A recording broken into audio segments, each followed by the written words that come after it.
हाय दोस्तों, मेरा नाम अनिल है और मैं 35 साल का अविवाहित हूँ, मगर मेरी सेहत बहुत ही अच्छी है और मैं दिखने में ठीक-ठाक हूँ।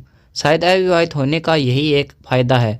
मैं इस समय गोवा में एक 3 स्टार होटल में मैनेजर के पद पर काम कर रहा हूँ। मैं आपको एक सच्ची आपबीती सुनाता हूँ।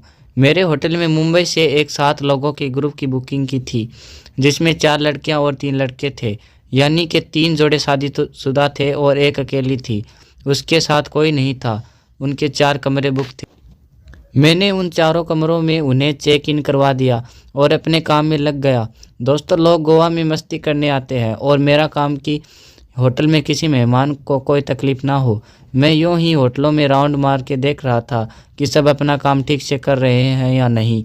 तभी मैंने देखा कि वो लड़की जो उस ग्रुप के साथ थी, वो स्विमिंग पूल के एक तरफ खड़ी अपने दोस्तों को मज़े करते हुए गुमसुम सी देख रही थी। मैं यूं ही उसके पास गया और उसे गुड मॉर्निंग बोलकर उससे पूछा, आपको होटल में कोई असुविधा तो नहीं है? तो उसने कोई जवाब नहीं दिया। तो मैंने कहा, मैडम, मैं इस होटल का मैनेजर हूँ। मेरा नाम अनिल है। अगर आपको किसी भी तरह की कोई भी परेशानी हो तो मुझे ज़रूर बोले। मुझे आपकी मदद करने में बहुत खुशी होगी। उसने मेरी तरफ एकदम से देखा और बोली, ठीक है, मेरे पति को यहाँ ला दो ताकि मैं भी मज़े कर सकूँ। और रोते हुए वह अपने कमरे की तरफ चली गई। मैं उसकी तरफ देखता ही रह गया कि मैंने कुछ गलत तो नहीं कह दिया।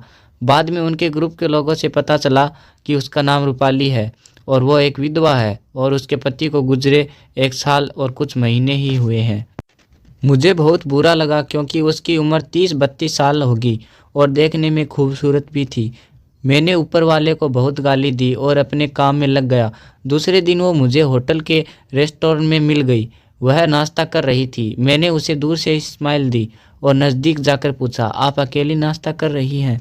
आपके सभी दोस्त कहाँ गए? तो उसने बताया कि सब कलनकुट के बीच पर गए हैं, पर मैं नहीं गई। मैंने कहा, आपको जानना चाहिए था। तो उसने कहा, मुझे अच्छा नहीं लग रहा था, इसलिए नहीं गई। मैंने बोला, आपको खुश रहना चाहिए और आप जब तक गोवा में हैं उसमें जितना हो सके खुश रहने की कोशिश करनी चाहिए। किसी की याद में दुखी होने के बजाय जो साथ है उनके साथ खुश रहो और याद रखो कि यह दुनिया बहुत खूबसूरत है। और मैं वहाँ से चला गया।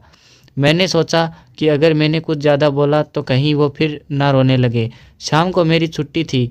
मैंने नाइट मार्केट, गोवा का नाइट में लगने वाला बाज़ार जिसमें ज़्यादातर विदेशी जाते हैं, जानने की योजना बनाई क्योंकि मुझे वहाँ बहुत मज़ा आता था। मैं बाइक से निकल ही रहा था कि रूपाली मेरे सामने आ गई और पूछा, कहीं जा रहे हो? तो मैंने उसे बताया कि मैं कहाँ जा रहा हूँ। तो उसने पूछ लिया, क्या मैं भी साथ चल सकती हूँ? मैंने कहा, क्यों नहीं, और उसे बोला, रुको, मैं कार निकाल लेता हूँ। तो उसने मना किया और कहा, बाइक पर चलेंगे तो पेट्रोल भी बचेगा और पार्किंग की भी समस्या नहीं होगी। मैंने कहा, ठीक है, चलो। तो उसने जल्दी से अपने दोस्तों को जाकर बताया कि वो मेरे साथ जा रही है। उन लोगों ने भी कोई आपत्ति नहीं की और बोले, ठीक है। रूपाली ने कपड़े बदले, नीली जींस और गुलाबी टी शर्ट पहन ली। क्या लग रही थी वो! मैं कहीं नहीं रुक सकता। रूपाली बाहर आकर मेरे बाइक के पीछे बैठ गई। बाइक में आराम से चला रहा था और रूपाली को गोवा के टूरिस्ट स्पॉट्स के बारे में बता रहा था। वो भी रुचि ले रही थी मेरी बातों में और मैं भी खुश था कि चलो, एक सुंदर औरत की कंपनी मिल रही थी। मार्केट जाकर मैंने उसे पूरा मार्केट दिखाया। वो हैरान रह गई कि विदेशी इतने कम कपड़े कैसे पहनते हैं। मैंने रूपाली से पूछा, क्या ड्रिंक लोगी? तो पहले तो ना कहा, पर बाद में उसने अपने लिए बियर ली और मैंने भी साथ देने के लिए बियर ही ली। बाद में मैं वहाँ से उसे टिट्टो क्लब में ले गया और उसके साथ बियर पीते हुए डांस किया। रात के 2 बज रहे थे। वो वापस जाना चाह रही थी। मैंने कहा, ठीक है, चलो। शायद रूपाली ने बियर ज़्यादा पी ली थी। मैंने उसे बेमतलब छूने की कोशिश नहीं की थी। शायद वो इसी वजह से मेरे साथ इतनी कंफर्टेबल थी। रास्ते में ज़्यादा बात तो नहीं की, पर उसने मेरे पीठ पर अपना पूरा शरीर चिपका दिया तो मेरी हालत ख़राब होने लगी। किसी तरह हम होटल पहुंचे और उसे मैं उसके कमरे तक ले गया। जैसे ही मैं उसे बिस्तर पर लिटाकर जाने लगा, रूपाली मेरे गले में अपने हाथ डालकर बोली, तुम बहुत अच्छे हो, और मुझे चूम लिया। तब तक तो मैं कंट्रोल में था और वैसे भी ऐसे काम में कभी किसी की मजबूरी का फ़ायदा नहीं उठाना चाहिए। मुझे लगा कि शायद वो नशे में है, तो मैं बाहर जाने लगा। तो उसने मेरा हाथ पकड़ लिया और पूछा, क्या मैं तुम्हें अच्छी नहीं लगती? तो मैंने कहा, नहीं। तुम मुझे बहुत अच्छी लगती हो। तो उसने कहा, तुम मुझे खुश होने का मौका क्यों नहीं देते? तुमने ही तो कहा था कि हमेशा खुश रहना चाहिए, तो मुझे खुश क्यों नहीं करते? वो मेरी तरफ देखने लगी। अब मेरी बारी थी। मैंने प्यार से उसके होठों पर अपने होठ रखे और उसे चूमने लगा। वो मेरा साथ देने लगी। उसकी बेताबी बता रही थी कि वो प्यार की भूखी थी। मैंने अपने होठों की प्यास बुझाते हुए रूपाली के शरीर पर अपना हाथ फिराने लगा। तब वो पूरी तरह से गर्म हो चुकी थी और पता ही नहीं चला कि कब हमारे शरीर के सारे कपड़े हमसे अलग हो गए। अब उसका कबूतर मेरे मुंह में था और मैं उन्हें एक एक करके चूम रहा था।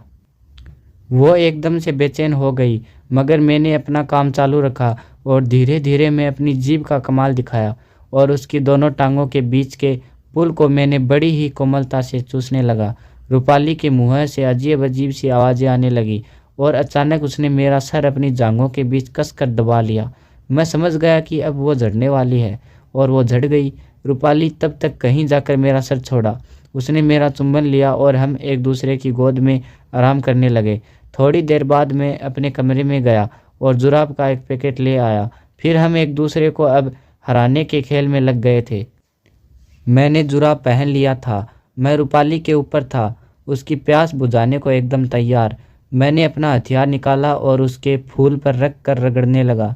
उसको रहा नहीं गया तो सोनल ने कहा, अब और इंतज़ार मत करवाओ। उसकी बात को मानते हुए मैं धीरे धीरे अपना कलवा अंदर दबाने लगा और अंदर जाते ही उसने मुझे कस कर पकड़ लिया।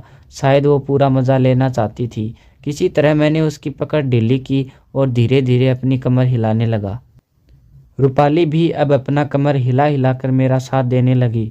थोड़ी देर बाद मैंने रूपाली के कहने पर आसन बदला। उसके बाद हमें इतना मज़ा आया कि उसको मैं शब्दों में बयां नहीं कर सकता। हम दोनों लगभग एक साथ जड़े। रूपाली मेरी बाहों में थी और उसके चेहरे पर पूरी संतुष्टि थी।